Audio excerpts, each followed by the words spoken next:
Good morning students. एक बार फिर मैं लाइव आपके सामने doctor Rajni Singh, HPS college, department of sociology, Madhepur, Madhubani. जैसा मेरा जो पहला लेक्चर था, मैंने उसमें आपको बताया था कि मैंने वुमेन स्टेटस ऑफ वुमेन पे बात की थी और वुमेन एम्पावरमेंट की बात की थी। अब मैं ये जो नेक्स्ट लेक्चर था, मैंने आपको इनिशियल जो स्टेज था वैदिक काल का से लेकर के इंडिपेंडेंट इंडिया तक के स्टेटस ऑफ वुमेन के बारे में चर्चा की थी। इस लेक्चर में हम बताएंगे कि जो भी प्रॉब्लम्स थी वुमेन्स के लिए, उसके लिए गवर्नमेंट ने बहुत सारे प्रोग्राम्स बनाए थे, पॉलिसीज़ बनाई थी, लेजिस्लेशंस बनाए थे, कॉन्स्टिट्यूशंस में बहुत सारे प्रोविजंस बने थे, उन पर मैं ये लेक्चर है। तो सबसे पहले कि क्या क्या प्रॉब्लम्स थी जिसके ऊपर गवर्नमेंट का फोकस हुआ था। जैसे पहला प्रॉब्लम था सेलेक्टिव एबॉर्शंस एंड फीमेल इन्फेंटिसाइड्स। जो उस समय का दौर था, उस समय चूँकि लड़कियों की स्थिति बहुत ही ख़राब थी, तो फैमिली चाहती ही नहीं थी कि हमारे घर में किसी तरह की कोई लड़की प्रवेश करे। पहला नंबर था। तो इसके ऊपर बहुत सारे लेजिस्लेशंस बनाए गए ताकि इस चीज़ को रोका जाए, जिसे हिंदी में भ्रूण हत्या भी कहते हैं, और इस पर आज भी काम चल रहा है। सेकंड है सेक्सुअल हैरेसमेंट का। अगर सेक्सुअल हैरेसमेंट की बात करें तो विमेन का सेक्सुअली बहुत हैरेसमेंट बहुत ज़्यादा उसके साथ दुर्व्यवहार होता था। उस पर भी बहुत सारे प्रोग्राम्स गवर्नमेंट ने बनाए, उस पर भी उनकी ध्यान गई। थर्ड जो था डाउरी की प्रॉब्लम थी एंड ब्राइड बर्निंग की। डाउरी मतलब दहेज प्रथा, जिससे सब वाकिफ़ हैं, आज भी चलता है घरों घरों में। और ब्राइड बर्निंग की बात अगर करें तो ब्राइड बर्निंग मतलब कि जो लड़कियों को, जो दुल्हनों को जला दिया जाता था, जो आफ्टर मैरिज लड़कियों को दहेज के खातिर कभी सेक्सुअल हैरेसमेंट को लेकर के, मतलब किसी न किसी कारण से उनको जो जला दिया जाता था। ये भी केसेस बहुत ज़्यादा हो रहे थे उस टाइम पीरियड में, जो ब्रिटिशर टाइम पीरियड था, तो उस पर भी गवर्नमेंट का फोकस गया। इसके अलावा डिस्पैरिटी इन एडुकेशन। अगर एडुकेशन की बात करें तो लड़कियों को एजुकेशन बिल्कुल नहीं दिया जाता था। जहाँ एक ही घर में अगर भाई को स्कूल भेजा जाता था, लेकिन लड़की को स्कूल नहीं भेजा जाता था। और ये छोटी छोटी घटनाएं कहीं ना कहीं हम अपने आसपास देखते हैं आज भी। वो जो स्लम्स एरिया हैं, या फिर जहाँ पे पॉवर्टी रेट ज़्यादा है और जहाँ अनएडुकेटेड फैमिलीज़ रहती है, वहाँ आज भी लड़कियों को कहीं ना कहीं रोका जाता है पढ़ाई करने से। तो ये बहुत बड़ा ऐसा चीज़ नहीं है जो आपको ना समझ में आए।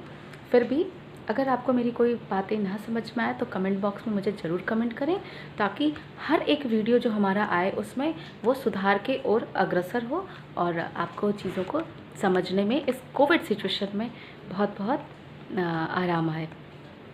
नेक्स्ट था डोमेस्टिक वायलेंस, घरेलू हिंसा जिसको हिंदी में कहते हैं। घरेलू हिंसा की बात करें तो घरों में लड़कियों का, चाहे वो अपना घर हो या बाहर हो, घरेलू हिंसा लड़कियों के साथ भी बहुत ज़्यादा हो रहा था, जिस पे गवर्नमेंट ने अपना ध्यान दिया।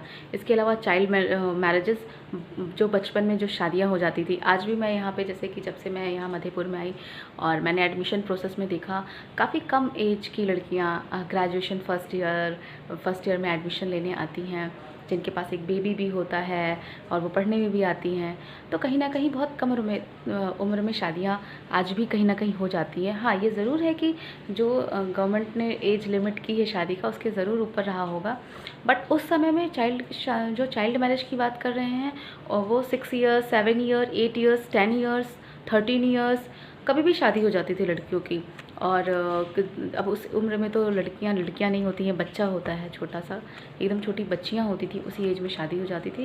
ये भी बहुत बड़ी कुरीति थी जो कि सोसाइटी में थी। इस पर भी गवर्नमेंट का कहीं ना कहीं ध्यान गया। इसके अलावा इनएडुकेट न्यूट्रिशन की बात करें तो जो एक ही घर में जो खाना बनता था, पहले लड़कों को खिलाया जाता था, जब बच जाता था तो बच्चियाँ खाती थी। ये उस इंडिपेंडेंट एरिया की बात कर रहे हैं, इंडिपेंडेंट एरा की बात कर रहे हैं, इस बात को ध्यान में आप रखिएगा। फिर लो स्टेटस इन द फैमिली, और एक फैमिली में जो लड़कियों की जो दशा होती थी, वो सबसे ज़्यादा नीचे, बिल्कुल एकदम तुच्छ टाइप से लड़कियों के साथ बिहेवियर किया जाता था। उनको देखा जाता था जैसे उनका कोई वजूद ही ना हो। न केवल लड़की को बल्कि बहुओं को भी इसी तरीके की व्यवहार उनके साथ भी, घरों में भी, अपने ही घरों में जहाँ पे वो पैदा हुई या जहाँ पे वो शादियों के बाद गई, ऐसा व्यवहार उनके साथ किया जाता था। Women are considered as inferior of men. जैसा कि ऊपर मैंने कह दिया लो स्टेटस इन द फैमिली, ठीक उसी तरीके से विमेन जब शादी करके अपने ससुराल जाती थी तो ससुराल में भी उसको उसी तरीके का जो है दुर्व्यवहार और बिल्कुल लो स्टेटस का, बिल्कुल जैसे कोई वजूद ही ना हो घर में, वैसा माना जाता था। जबकि पूरे घर को संभालना अगर कोई संभालता था, खाना बनाने से लेकर के, बड़े लोगों की परवरिश से लेकर के, बच्चों की परवरिश से लेकर के, बड़े लोगों का देखभाल से लेकर के, एवरीथिंग जो भी घर में होता है, जो भी काम हमारे होते हैं, उन सभी पर जो चर्चाएं, जो भी उनके लिए काम होता था या फिर जो भी उनके लिए अच्छी और बुरी चीज़ें होती थी, वो कहीं ना कहीं स्त्री ही देखती थी। इसके बावजूद भी महिलाओं को क्या हुआ, कहीं ना कहीं हे की दृष्टि से देखा जाता था, और आज भी कहीं ना कहीं देखने को मिलता है हमारे सोसाइटी पे। या आप आराम से इसको देख सकते हैं। स्टेटस ऑफ विडो, अगर विडो की बात करें तो उनकी विडो की स्थिति तो और भी ख़राब थी। बहुत कम उम्र में शादी हुआ करती थी, किसी की शादी 8 साल 7 साल 9 साल में हो जाती थी, और किसी भी कारणवश उसका आज शादी हुआ, कुछ दिन बाद में उसके अगर हस्बैंड की एक्सपायर कर गया तो उसकी दशा बहुत ही ख़राब होती थी। उनको सोसाइटी में रहने की मनाही थी, उनको जो है शादी और विवाह में इन्वॉल्व होने की मनाही थी, वो इस तरीके की मनाही थी। तो इन सब बातों पर भी कहीं ना कहीं गवर्नमेंट का ध्यान गया, और इन सारी प्रॉब्लम्स जो सोशल इश्यूज थे, इस पर गवर्नमेंट ने बहुत सारे पॉलिसीज़, प्रोग्राम्स और लेजिस्लेशंस बनाए। अब एक बात यहाँ बहुत इम्पॉर्टेंट है जानने की कि पॉलिसीज़, प्रोग्राम्स, लेजिस्लेशन, ये 3 शब्दों का मैंने प्रयोग किया। इन 3 कौन कौन सी? पॉलिसीज़, प्रोग्राम्स और लेजिस्लेशन। अब ये तीनों अलग अलग क्या है? What is this? ये भी जानना बहुत ज़रूरी है कि इन तीनों में अंतर क्या है। अगर हम पॉलिसी की बात करें तो policy mean it is a set of principal that guides the government in its causes of action regarding a particular subjects like food policies. It means कि अगर पॉलिसी का मतलब क्या है, एक सेट ऑफ प्रिंसिपल है बहुत, जो कि कहीं ना कहीं सरकार को गाइड करता है, एक रास्ता दिखाता है, एक एक्शन करने के लिए, एक काम करने के लिए किसी स्पेशल सब्जेक्ट पे। जैसे कि एक स्पेशल सब्जेक्ट क्या हुआ, स्पेशल सब्जेक्ट कह सकते हैं, स्पेशल फेनोमेना कह सकते हैं, एक स्पेशल घटना कह सकते हैं। जैसे कि हमारे यहाँ फूड पॉलिसी बनती है, एजुकेशन पॉलिसी बनती है, चाइल्ड एजुकेशन पॉलिसी बनती है।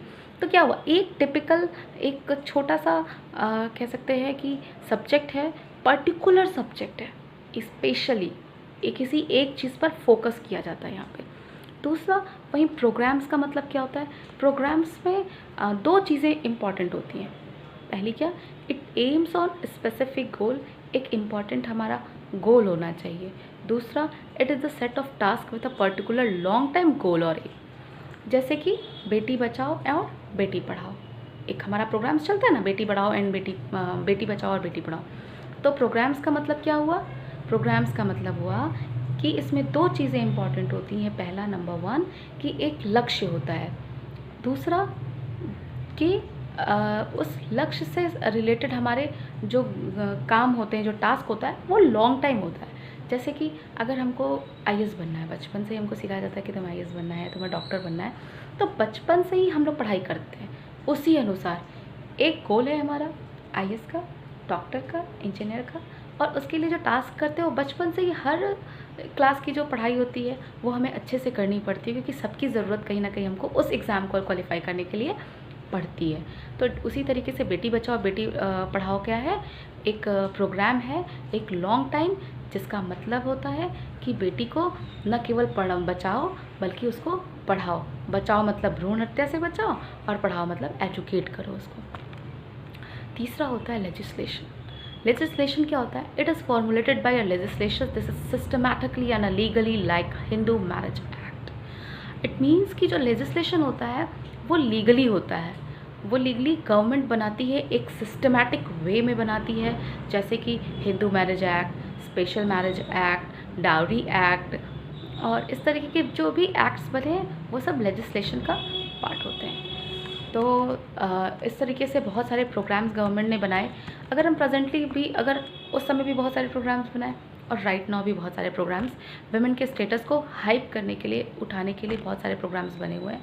तो प्रोग्राम्स की अगर चर्चा करें तो जैसे कि एक प्रोग्राम है आपको स्टेप स्कीम, दूसरा है प्रियदर्शनी, धनलक्ष्मी, उज्ज्वला योजना। कुछ योजनाएं तो बिल्कुल रनिंग में है जिसको आपको याद होगा, जैसे उज्ज्वला योजना। और लेडीज़ को जो है चूल्हे पे खाना बनाना होता था, जिससे कि उनको बहुत सारी सांस की बीमारी हुआ करती है, और जिससे कि उनको बनाने में भी उपले नहीं मिलते थे। बारिश का सीज़न है, बाढ़ का सीज़न है, तो बहुत सारी प्रॉब्लम्स होती थी। तो उज्ज्वला योजना आया जिसमें वुमेन्स को गैस और सिलेंडर वुमेन के नाम का रहेगा, तो उनको उनके आधार नाम पर मिला। इससे उनका भी क्या हुआ कि उनके नाम का भी कुछ है, उनका जो आइडेंटिटी है वो जो छुपा हुआ था वो भी कहीं ना कहीं बाहर निकल के आता। ये भी इस प्रोग्राम का में विमेंस के साथ हुआ। इसके अलावा किशोरा शक्ति योजना, इंदिरा गांधी मातृत्व सहयोग योजना 2010 में अभी जस्ट बना है। राजीव गांधी 2010 में बना था। Rajiv Gandhi scheme for empowerment of adolescent girls. इसके अलावा मिशन इंद्रधनुष भी। ये सारे कुछ प्रोग्राम्स हैं जो कि गवर्नमेंट के द्वारा चलाए जा रहे हैं। किस लिए? विमेन का जो स्टेटस था उसको ऊपर उठाने के लिए, या जो ये प्रॉब्लम्स थी छोटी छोटी उनको सुधारने के लिए, ख़त्म करने के लिए, ताकि वो भी इक्विवेलेंट टू मैन आगे आकर के फ्रंट में और अपना पूरा जो भी उनका गुण है, जो उनकी क्वालिटी है, उसको पूरा हमारे सामने दिखा सके। इसके अलावा कुछ पॉलिसीज़ भी बनाई गई, जैसे कि 2017 में अभी बना मुस्लिम वुमेन बिल बना ट्रिपल तलाक पर। ठीक 2017 में ही एक मैटरनिटी अमेंडमेंट बिल बना जिसमें कि 12 वीक्स की जो छुट्टी मिलती थी प्रेग्नेंट वुमेन को, वो जब कन्वर्ट हो गई 36 वीक्स में। इसके अलावा 2018 में एक हिम्मत app, the trafficking of persons, ये एक ऐप लॉन्च किया गया, एक पॉलिसीज़ बनाई गई। उसके तहत एक हिम्मत ऐप को लॉन्च किया गया, जिसमें कि अगर ये कहा गया कि कैपिटल पनिशमेंट की बात कही गई if rape with the child of below 12 age. अगर कोई लड़की जो 12 या 12 साल से नीचे की है उसके साथ अगर रेप होता है तो उसको क्या होगा, कैपिटल पनिशमेंट की बात कही गई, 2018 में बना। इसके अलावा पासपोर्ट रूल भी एक बना है, जिसमें कि अगर फीमेल जो है शादी के बाद अगर डिवोर्स होता है, उससे रिलेटेड है ये कि लड़का जो है पासपोर्ट उसकी अगर डिवोर्स होता है तो पासपोर्ट उसका बैन हो जाएगा। इससे रिलेटेड बहुत सारे उसमें पॉलिसीज़ अलग अलग तरीके की बना दी गई हैं ओनली फॉर फीमेल के लिए। एक ये जो अभी आपने ऊपर पॉलिसी देखा या प्रोग्राम देखा, इसमें एक बात ध्यान देने की वाली आप देखेंगे कि हर एज की विमेंस के लिए कुछ ना कुछ किया गया। जैसे कि जो पैदा ही नहीं हुआ उसके लिए एबॉर्शन पॉलिसीज़ बनी थी कि भाई भ्रूण हत्या को रोकने के लिए बनी, तो जो पैदा नहीं हुआ उसके लिए भी बना। और दूसरा, जो पैदा हो गया है, बड़ा हो रहा है, उसके लिए सर्व शिक्षा अभियान जैसे भी कार्यक्रम चले, जिसमें कि पढ़ाने की बात कही गई, बेटी बचाओ बेटी पढ़ाओ वाली बात तो भी बच्चों के लिए कही गई। इसी तरीके से जो है आपका ये जो हिम्मत ऐप बना, कैपिटल पनिशमेंट की बात गई, बिलो 12 ईयर्स एज की है और 12 और 12 ईयर बिलो एज के लिए। पासपोर्ट रूल बना आफ्टर मैरिज वुमेन के लिए। इसी तरीके से मुस्लिम वुमेन बिल बना ट्रिपल तलाक में 2017 में, वो भी एक मैरिड वुमेन के लिए। तो आप देखेंगे कि हर एज की वुमेन्स के साथ कुछ ना कुछ प्रॉब्लम्स थी, और उन सभी प्रॉब्लम्स को ध्यान में रखते हुए गवर्नमेंट ने समय समय पर कुछ न कुछ प्रोग्राम्स और पॉलिसीज़ बनाते रहे हैं। अगर हम लेजिस्लेटिव मेजर्स की बात करें तो for safeguarding women's interest after independence the government of India has taken following legislative measures for safeguarding women's interest. मतलब बहुत सारे हम अभी ढेर सारे एक्ट बताएंगे जिसके तहत वुमेन को जो है वुमेन की सेफ्टी के लिए जो है और उनकी सिक्योरिटी के लिए बहुत सारे कदम नए उठाए गए थे। जैसे कि द स्पेशल मैरिज एक्ट 1954 बना। ये मैरिज एक्ट में क्या कहा गया, the act fix the age of marriage at 21 years for males and 18 for females and provided right to women for intercaste marriage, love marriage and registered marriage. ये जो the special marriage act 1954 में बना था, उसमें जो है लड़कियों को और लड़कों के दोनों के ही एज को डिसाइड किया गया कि 21 साल लड़कों के लिए और 18 ईयर्स फॉर गर्ल्स कहा गया था।